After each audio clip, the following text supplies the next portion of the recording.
Senhoras e senhores, diretamente dos estúdios Avel de Produção, esse é mais um Avelcast. Eu sou o Henrique Casagrande. Meu nome é Vitor Debem. E começa agora a atualização mensal do mês de junho.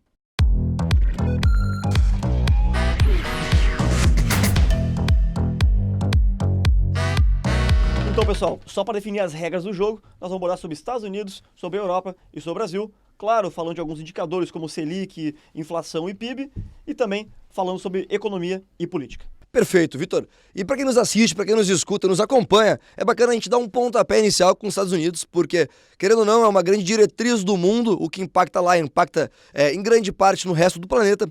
E a gente olha para os Estados Unidos mantendo uma postura muito rígida, né, mediante ali a questão da inflação. A postura do Fed é muito clara nesse sentido, de não aliviar, e os mercados obviamente sofrem, né? Então a gente tem alguns dados econômicos, como por exemplo, todas as sextas-feiras sai o payroll, né?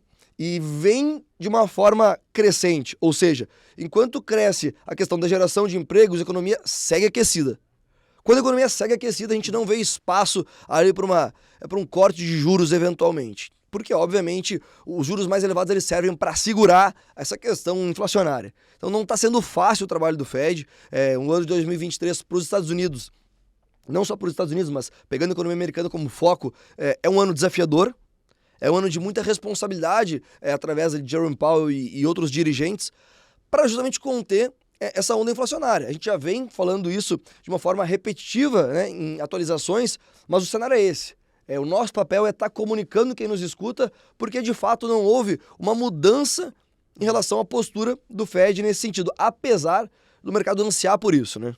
E justamente nessa linha, Casa, que sempre antes da reunião do Copom gringo, né, que é o FONC, o Federal Open Market Committee, tem o livro bege, né, o Beige Book, que ele divulga, de fato, a situação econômica dos Estados Unidos em seus diferentes distritos.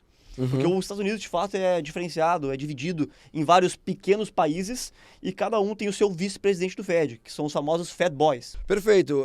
Até fazendo um comentário breve, eu acho que é bacana a gente trazer, para quem nos assiste, alguns termos, né, que não são tão corriqueiros. Exato. E que a gente tem que, de fato, explicar essa sopa de letrinhas aí do mercado. Mas tem algo a mais pra gente falar sobre o Fed, né?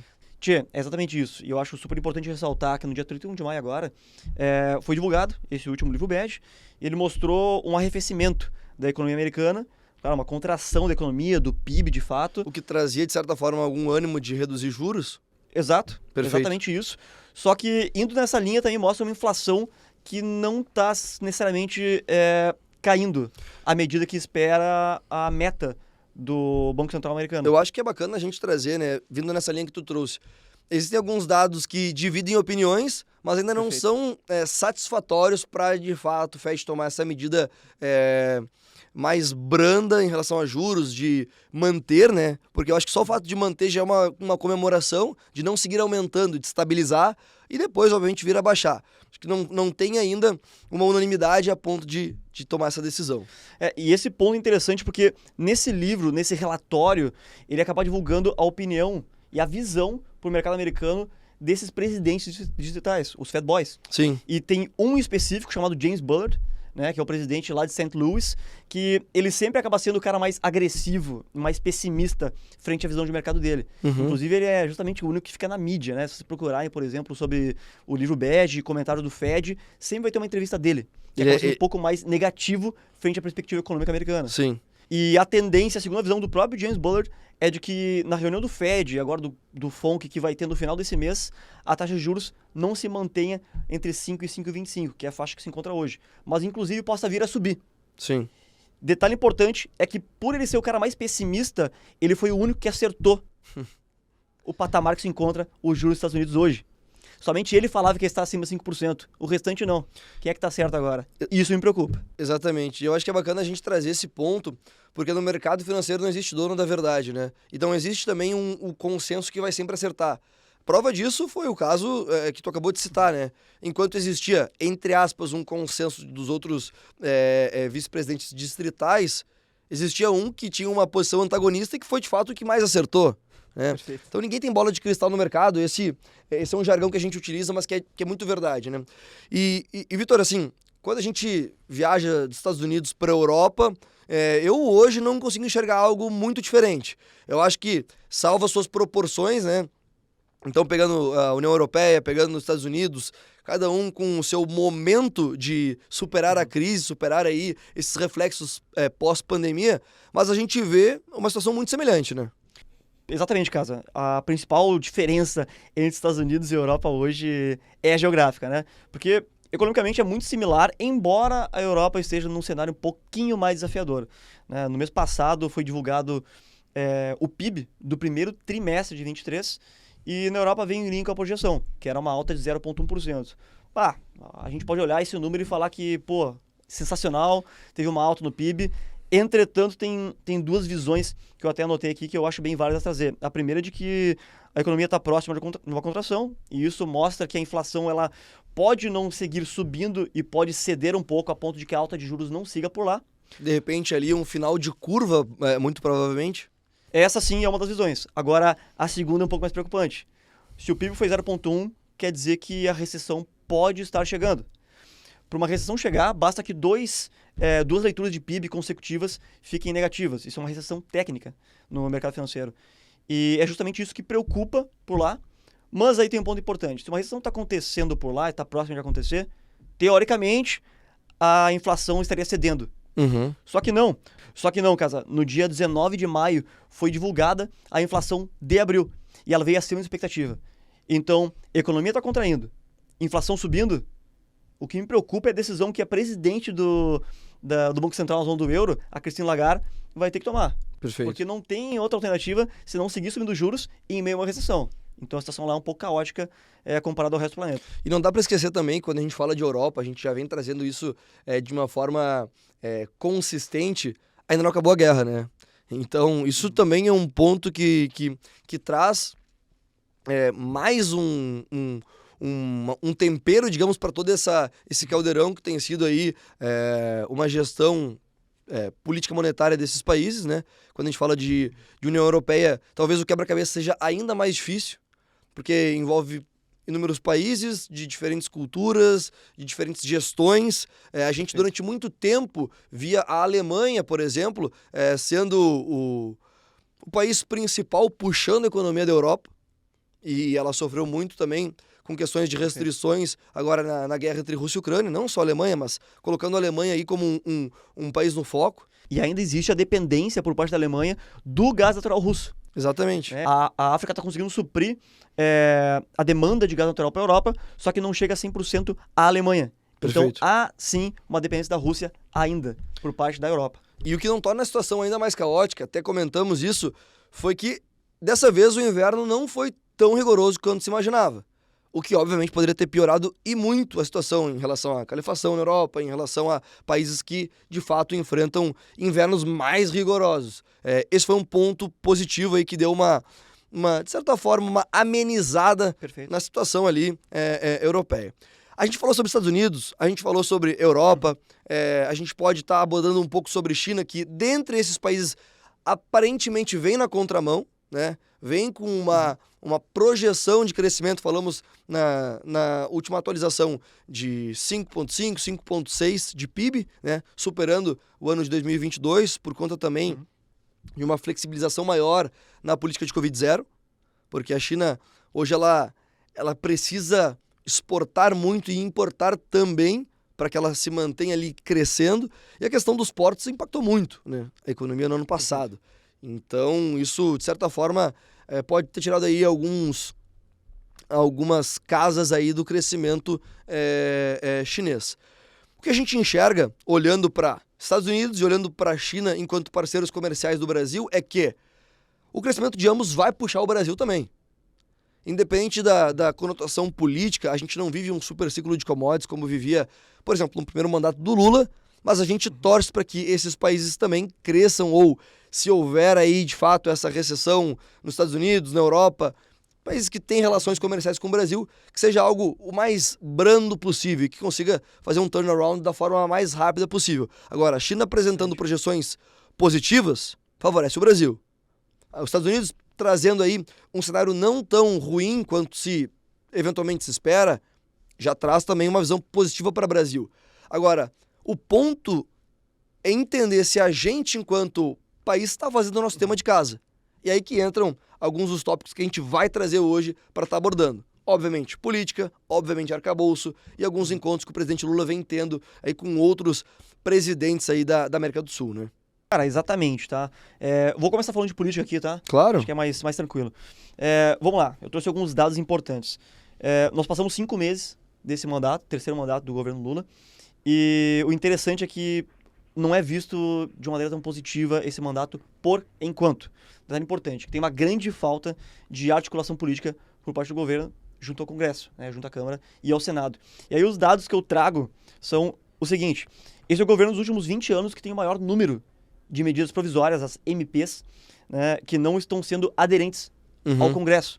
Até para eu explicar um pouco melhor, a medida provisória ela é um instrumento adotado pelo presidente da República sempre que há uma transição de governo. Perfeito. Então, quando saiu da Dilma para o Temer, teve medidas provisórias para atender o governo Temer. Perfeito. Temer para Bolsonaro, algumas medidas provisórias. E Bolsonaro para Lula, também tiveram algumas medidas provisórias. Então, esse é um instrumento Legal. que produz um efeito imediato, mas não faz com que aquela medida vire lei. Não faz com que a medida seja adotada de forma definitiva. Perfeito. Legal. Ela tem um prazo para ser aprovada. Esse prazo é 60 dias para Certo. passar pela Câmara e pelo Senado, sendo aprovada, né? Se não for aprovada, pode ser prorrogado por mais 60 dias. Legal. E qual que é o ponto triste por parte da falta de articulação política desse governo especificamente? Nós temos 3 medidas provisórias que caducam hoje até as 23h59. Sim. Hoje. Quais são essas medidas?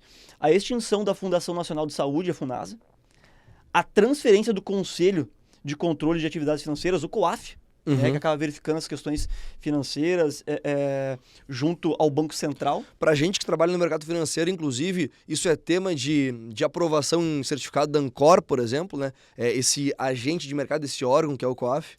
Pra gente é conhecimento básico, né? Não deixa bem Exato, claro. exatamente. E essa transferência do COAF, ele vai para o Ministério da Fazenda, ele vai para baixo do guarda-chuva do Haddad. Então, até certamente positivo que isso não aconteça, né? Não seja aprovado. E que até no ponto de vista econômico e financeiro não faz muito sentido. Então, ela caducar não seria um mau assunto, deixando claro, tá? E outro ponto é reconstituição da composição do Conselho Monetário Nacional, a CMN. Tá? E a alteração da regra de desempate nas votações do CARF, que é o Conselho Administrativo de Recursos Fiscais, a favor do governo. Então, vão caducar. E por que estão caducando? Porque o Congresso não aceita que sejam aprovadas essas medidas. Não passa pela Câmara, não passa pelo Senado, e o Lula está tendo muita dificuldade em, de fato, trabalhar com o meio de campo ali, com Perfeito. o centrão, com a direita e até com a esquerda. E aqui cabe trazer um assunto, Vitor, que está muito em voga, né? Enquanto a gente grava essa live, é polêmico, porque o Lula tem essa dificuldade, tem esse embate, essa polarização política no Brasil, ela se tornou tão forte que hoje o Lula ele não consegue mais, de certa forma, como conseguia tempos atrás, mandatos atrás, criar ali um meio de campo, fazer uma coluna do meio, digamos assim, entre esquerda, direita e centrão, a ponto de conseguir passar alguns projetos ou algumas medidas provisórias, como a gente está mencionando aqui. E por que isso não acontece? Porque hoje a gente enxerga um Congresso e eventualmente um Senado mais centro-direita, que é completamente avesso a algumas ideias que o presidente tem. Ou por vezes faz um bloqueio, digamos assim. Essa semana o Lula recebeu o Nicolás Maduro, o que traz aquela questão sobre Brasil, Venezuela, alguns investidores, de certa forma, mais apreensivos em relação ao cenário, trazem uma ideia ainda mais radical, politicamente falando. E, obviamente, o Congresso recebe isso mal.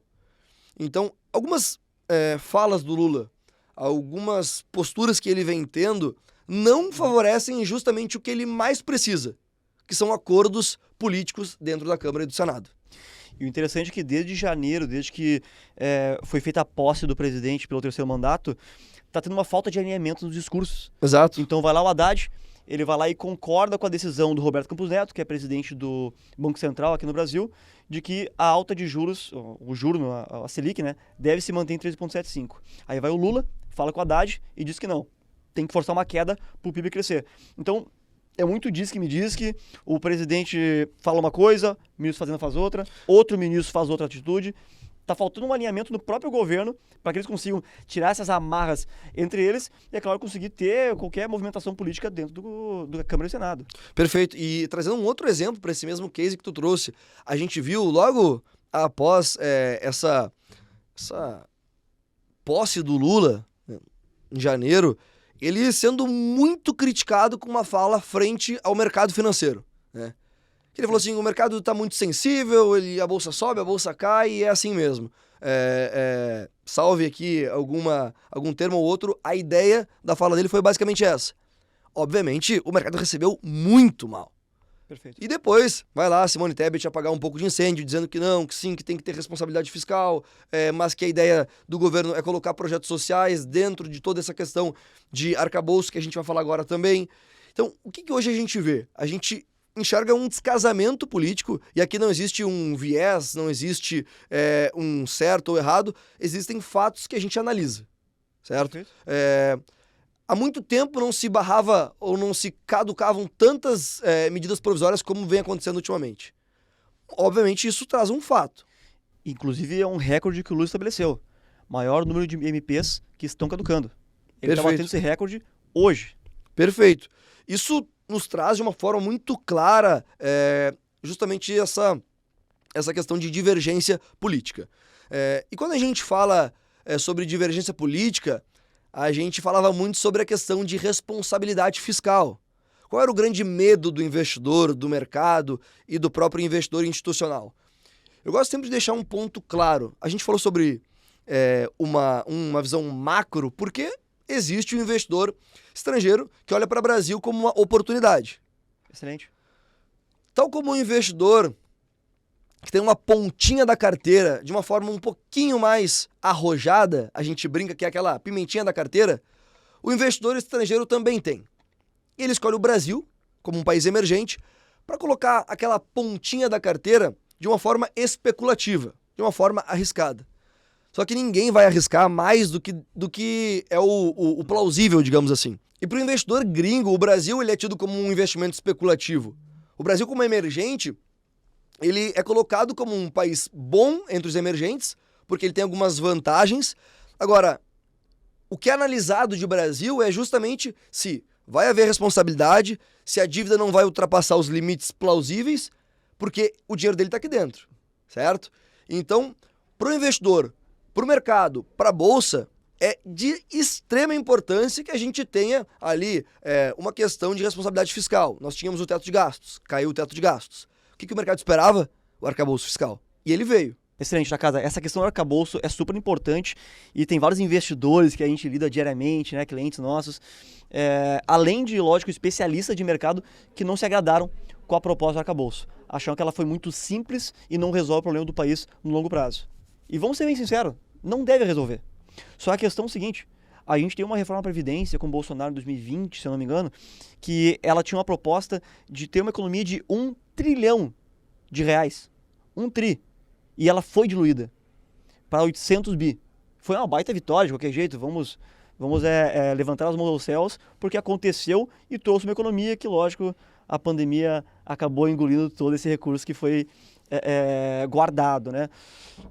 Mas a questão principal é que qualquer medida, qualquer reforma, seja ela tributária, seja ela fiscal, seja do imposto de renda, ela sempre vai ser diluída. Então, a estratégia aqui com o arcabouço é fazer uma medida que já é diluída para que ela seja, talvez, aprovada na íntegra. A maior preocupação que os investidores têm de fato dessa reforma, a maior preocupação que os investidores têm de fato do arcabouço fiscal, do novo marco fiscal, é que a lei de responsabilidade fiscal, que foi o que levou o impeachment da Dilma lá em 2015 e 2016, está sendo removido nesse arcabouço. Então, blindaria esse governo se viesse a ter muitos gastos sociais, extrapolar o teto de um possível impeachment. Então, essa é a maior preocupação frente à questão fiscal aqui no Brasil desse arcabouço.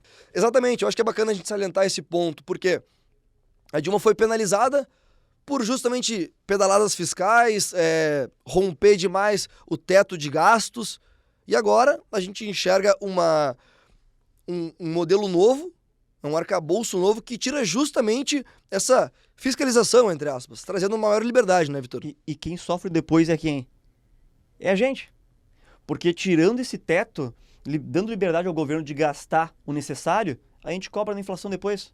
Na energia elétrica, nos alimentos, no churrasco do final de semana aqui para os gaúchos. Então, tem um motivo para existir essa LRF, a Lei de Responsabilidade Fiscal, mas estão removendo. Então, esse é o maior receio que eu, pessoalmente, tenho frente a esse arcabouço. Eu acho que é bacana a gente salientar, eu acho que é bacana para a gente finalizar, salientarmos alguns pontos e projeções que a gente sempre traz, até para manter uma cronologia, que é o PIB, a inflação e a nossa taxa Selic. PIB, crescimento, inflação, obviamente, é o nosso IPCA, e a Selic é a nossa taxa de juros, traduzindo aí da forma mais simplista possível. Então vamos lá, eu anotei aqui para a gente poder trazer o nosso PIB. Ele tem um crescimento muito tímido, mas de qualquer forma é uma projeção de crescimento.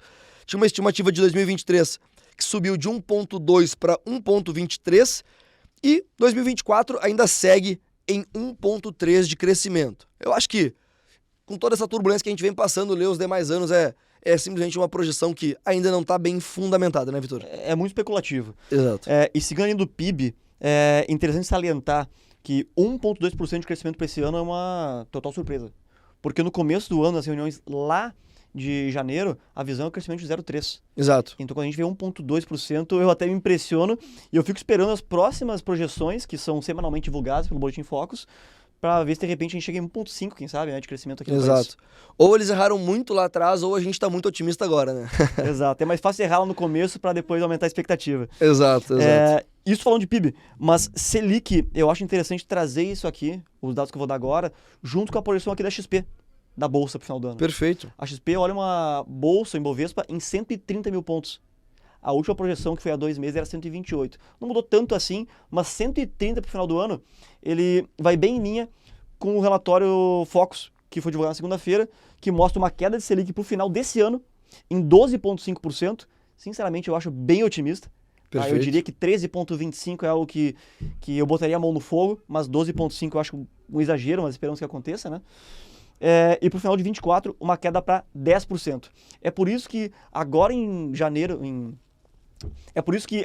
maio, inclusive, o Bovespa subiu 6,3%. Sim. Normalmente, tem um jargão de mercado chamado sell in May and go away. Então, venda em maio e vaza. Vende no começo de maio a tua carteira de ações, seja Brasil, seja Estados Unidos, seja resto do planeta, e não opera em maio. Foi totalmente contra esse jargão, que, é claro, vem sendo obedecido por vários anos seguidos, mostrando quedas no mercado globais em maio. O Brasil mudou a escrita nesse ano. Perfeito. E é legal a gente simplificar ainda mais essa explicação. Talvez eu não tenha os melhores termos, tal como o meu sócio Vitor, mas é uma gangorra. Imagine uma gangorra. A gente tem uma queda de juros e uma alta da bolsa. Obviamente pode não ser, como a gente fala, simultâneo, mas qualquer projeção que a gente tem de juros recuando, o mercado já se anima. E como a bolsa sempre vai precificar de uma forma adiantada, a gente já viu aí, nesse mês de maio, contrariando as expectativas, uma bolsa crescente. Boa, Casa, excelente. E fechando com o IPCA, que foi divulgado agora no dia 26 de maio, a visão para o IPCA para o final desse ano, 2023, é de 5,71%, sendo que há 4 semanas a visão é que ia fechar em 6%, então está melhorando a expectativa do IPCA aqui no Brasil. E 2024, indo mais em direção à meta, para fechar em 4,13%. Lembrando que para o ano que vem, a meta de inflação é na casa de 3%, definido por Roberto Campos Neto e o Banco Central. Perfeito, Tia. Eu acho que é exatamente isso. A gente conseguiu trazer a atualização em linha com os demais meses. Tivemos algumas mudanças pontuais, mas nada muito distante do que a gente já vinha trazendo. E o nosso papel aqui é acompanhar e estar atualizando vocês diariamente, semanalmente, mensalmente, de todos os fatos políticos, econômicos, tanto de Brasil como também do mundo. Senhoras e senhores, eu sou Henrique Casagrande. Meu nome é Vitor Debem. E esse foi mais uma atualização de mercado no nosso Avelcast.